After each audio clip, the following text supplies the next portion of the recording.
Meta, apo duke e parë zhvillimin në proces që nga ai arrestimi i famshëm tek mbikalimi deri ditën e sotme, kupton që ka një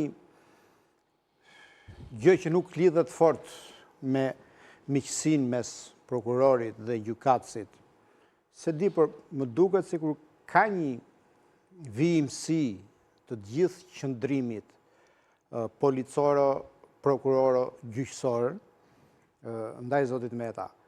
Unë mendoj që forca politike që Meta krijoi dhe drejtoi është një përgjegjëse e rëndësishme e ngulitjes dhe rritjes së korrupsionit në Shqipëri.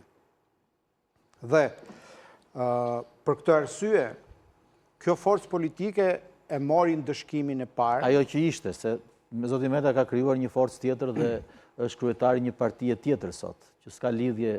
Ajo parti politike e mori ndëshkimin me votë nga qytetarët dhe gati elektoralisht është shpërbër. Por ky quhet ndëshkimi politik.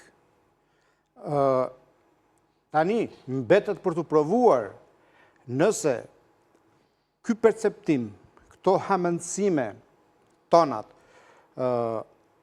janë produkt i organizuar brenda kësaj partie dhe ka një gjë të vullnetshme nga leadershipi, dhe nëse po, atëherë përgjegjësia do të mbjerë mbi ish drejtuesin e kësaj partie, që është edhe ish presidenti zoti Meta.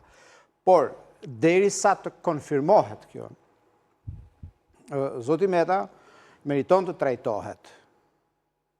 Jo në mënyrë të privilegjuar si ish president, por së paku meriton të trajtohet në mënyrë të barabartë. Dinjitoze.